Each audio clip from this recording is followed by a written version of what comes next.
सरकार जो है वो दमनकारी नीति अपना रही है। सरकार सुनने की स्थिति में नहीं है, समझने की स्थिति में नहीं है। सरकार का जिस दिन से मोदी सरकार देश के अंदर आई है उसका रवैया आप देख लीजिए। पहले थकाती है, डराती है, धमकाती है, भगाती है, और जब सब कुछ करके देख लेती है, जब नहीं मानते तो जब फिर घुटनों पे वो आती है।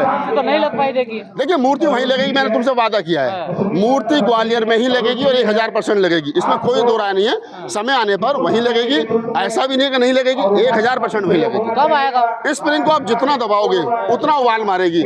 आप इस देश के दलितों को, इस देश के पिछड़ों को, इस देश के अछूतों को ये कह करके अगर डराएंगे और धमकाएंगे कि आप तो अछूत हो, आप तो कमजोर हो, आप तो मतलब उनको कम करके आंकोगे, तो वो समय दूर नहीं है कि फिर दौड़ा दिए जाओगे भीमा कोरेगांव की तरह।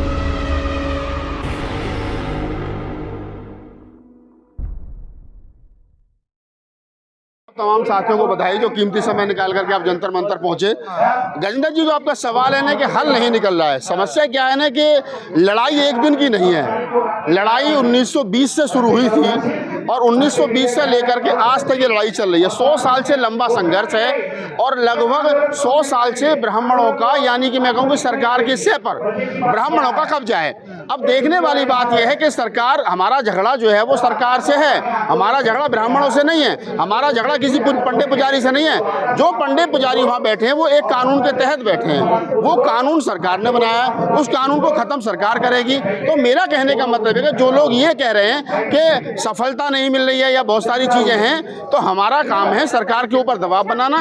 सरकार जब दबाव में आएगी, जब हमारी ताकत होगी, सरकार में लोकतंत्र में सर गिने जाते हैं, जब सरों की संख्या ज्यादा होगी तो निसंकोच रूप से सरकार दबाव में आएगी और बीटी एक्ट 1949 खत्म होगा। क्योंकि वैसे भी उसका जो एक्ट है उसका कोई खास वजूद है नहीं, और उसका सबसे बड़ा कारण यह है कि 26 जनवरी 1950 को जब भारत का संविधान लागू हुआ तो उसमें यह कहा गया कि आज से पुराने जितने भी कानून हैं वो सारे खत्म किए जाते हैं। तो मजे की बात यह है कि बीटी एक्ट 1949 जो है वो आखिरकार खत्म क्यों नहीं हुआ?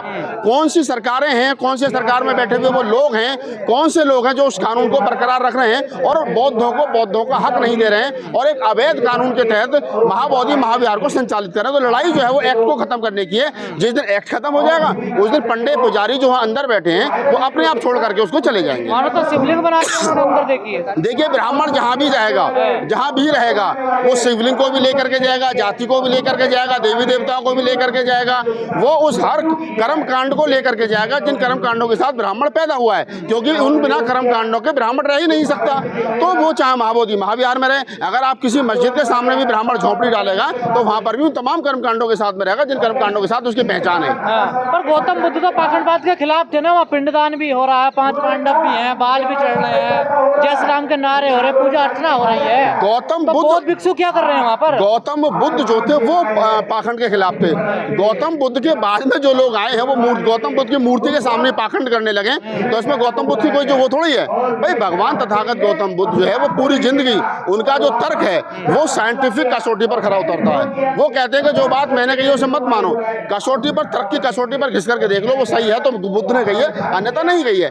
जो लोग भगवान बुद्ध की मूर्ति के सामने शिवलिंग लगा रहे हैं या और अन्य से कर्मकांड कर रहे हैं, घंटा बजा रहे हैं, वो बुद्ध का तो कहीं ना कहीं एक तरीके से मैं कहूँ कि बुद्ध के जो ज्ञान है, बुद्ध की जो शिक्षाएं, उनका तो अनादर कर ही रहे हैं। साथ ही इस भारत की जो छवि है उसे विश्व के पटल पर धूमिल करने का काम कर रहे हैं, क्योंकि पूरे विश्व में भगवान बुद्ध के नाम से भारत की पहचान है। चाहे तो प्रधानमंत्री जी जाकर के कहें कि हम बुद्धा की धरती से आए, चाहे नीता अंबानी जाकर के कहें कमिंग फॉर बुद्धा लैंड, तो आप समझिए कि बुद्ध की धरती के नाम से भारत, विश्व में भारत की पहचान है। और अगर उसी बुद्ध के खिलाफ भारत में सरकार के इशारे पर पंडित पुजारियों ने और एक गलत कानून बना करके बुद्ध के खिलाफ युद्ध छेड़ रखा है, तो ये शर्मनाक है, विचारणीय प्रश्न है। इससे पूरे विश्व में भारत की जो साख है वो दांव पर लगी है। विरोध क्यों नहीं करते हैं वहाँ पर जब ये सारा पाखंड हो रहा है?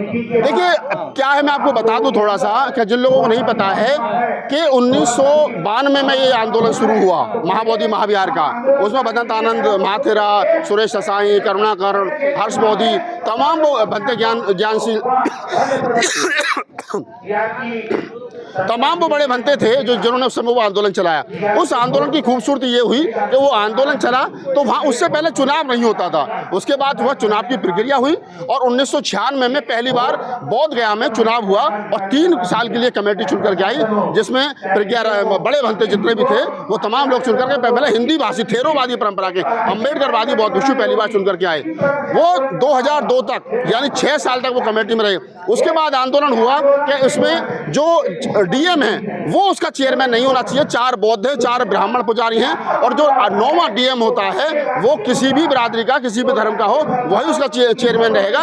ऐसा नहीं था, जबकि कानून ये था कि अगर बौद्ध होगा तो बौद्ध नहीं बनेगा, हिंदू और उसको होना अनिवार्य है। तो वो एक कानून बना, लालू जी की सरकार में तो उसमें चेंज हुआ, बौद्धों की बात मानी गई कि वह डीएम जो भी होगा वो कम से कम अब हिंदू नहीं हो, हिंदू हो या मुस्लिम हो, सिख जो भी होगा वो होगा।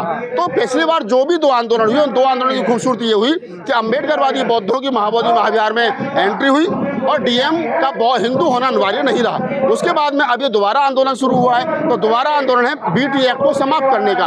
तो जितने आंदोलन पहले हुए उन आंदोलनों में कुछ ना कुछ मिला है। अब ये बड़ा आंदोलन है, कानून को खत्म किया जाए, बीटी एक्ट 1949 खत्म हो और बौद्धों के हाथों में बौद्ध विहार जो है वो सौंपा जाए। तो ये सौंपा जाएगा। इस आंदोलन का क्या होगा? कभी यहाँ होता, यहाँ से उठा दिया वहाँ होता, वहाँ से उठा दिया वहाँ होता। देखिए, सरकार जो है वो दमनकारी नीति अपना रही है। सरकार सुनने की स्थिति में नहीं है, समझने की स्थिति में नहीं है। सरकार का जिस दिन से मोदी सरकार देश के अंदर आई है उसका रवैया आप देख लीजिए। पहले थकाती है, डराती है, धमकाती है, भगाती है और जब सब कुछ करके देख लेती है, जब नहीं मानते तो जब फिर घुटनों पे वो आती है। किसान आंदोलन में सरकार 2 साल के लगभग आई। जब क्या नाम है 2 अप्रैल का आंदोलन हुआ SC/ST एट्रोसिटी एक्ट को लेकर के, तो सरकार जब घुटनों पर आई, जब हमारे 13 से ज़्यादा बच्चे शहीद हो गए, जितने चाहे तो 13 पॉइंट रोस्टर का आंदोलन है, उस आंदोलन में भी सरकार जब घुटनों पर आई, जब सरकार को लग गया कि नहीं अब हमको पीछे झुकना, तो ये आप समझ लीजिए किसी भी तरीके से कि सरकार को जब तक सरों की संख्या ज़्यादा नहीं होगी तब तक हाथों की संख्या ज़्यादा नहीं होगी। यहाँ कर रहे हैं आप लोग, ग्वालियर में आंदोलन कर रहे हैं, कहीं सफलता तो मिलती नहीं आप लोगों को? देखिए, सफलता मिलेगी, ऐसा नहीं कि सफलता नहीं मिलेगी। ग्वालियर से मूर्ति भी वापस चली गई। मैं क्या कर रहा हूँ, देखिए ग्वालियर की मूर्ति का मामला अलग है, ये मामला अलग है। जितने भी मामले हैं हर मामले का अपने आंदोलनकारी अलग है।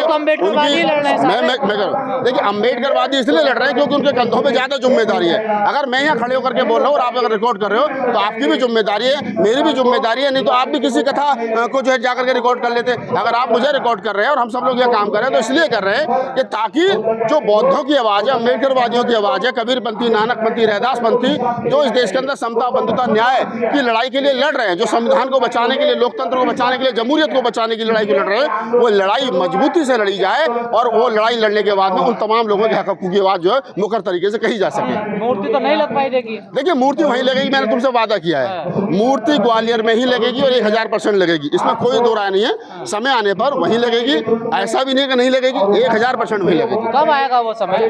जल्दी आएगा, आप भी यहीं हम भी यहीं, जल्दी समय आएगा। एटा की घटना को कैसे देख रहे हैं? एटा की घटना पे मैंने पहले स्टेटमेंट दे चुकी है कि देखिए, स्प्रिंग को आप जितना दबाओगे उतना उबाल मारेगी।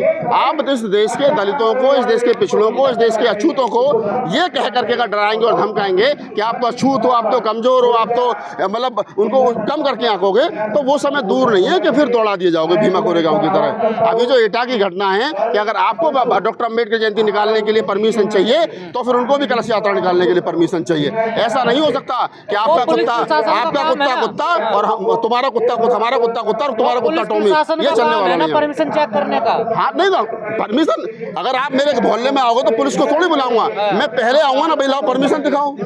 परमिशन तो मैं मांगूंगा ना, अगर आपके पास है तो निकालिए, तो नहीं मत निकालिए। परंपराएं हैं, कई सालों से निकलती आ रही है ना, वो तो परंपराएं तो इस देश के अंदर सती प्रथा की भी थी, परंपरा तो इस देश के अंदर क्या नाम है बाल मजदूर बहुत सारी थी। परंपराएं तो ऐसी भी थी कि जो औरत विधवा हो जाए तो उसको शादी करने का हक नहीं था। परंपराएं तो ये भी थी कि औरत को बाप की संपत्ति में हक नहीं था। परंपराएं बदलती हैं, गलत परंपराएं हमेशा टूटती हैं। संविधान का राज है, मनुस्मृति का राज नहीं। आप इस चीज को समझिए। जो लोग ये स्थापित करना चाहते हैं किसी भी कीमत पर कि हम बड़े हैं, हम क्या नाम है, हम सामंती हैं, हम ब्राह्मण हैं, हम क्षत्रिय, हम वैश्य हैं, लेकिन हम कह रहे हैं कि हम इंसान हैं, आप भी इंसान हो और संविधान ने हर एक इंसान को इंसानियत सिखाई है। और अगर कोई इंसानियत का दायरा तोड़ करके जानवर बनने की कोशिश करेगा तो उसे इंसानियत सिखा दी जाएगी। अभी अभी तो ये टेलर है एटा की घटना, आगे भी कहीं आपको या बुलंदशहर की घटना, जो ये टेलर है जुनेदपुर की घटना जो है, अगर दलितों को ज़्यादा डराओगे धमकाओगे तो फिर ज़्यादा अच्छा नहीं। जवाब दिया जाएगा। जी जवाब तो दिया जाएगा, कानून के दायरे में रह करके दिया जाएगा। नहीं मानेंगे तो फिर और भी बहुत सारे रास्ते हैं। हम तो कह रहे हैं कि संविधान का राज है, आप अपनी बात करिए, हम अपनी बात करें,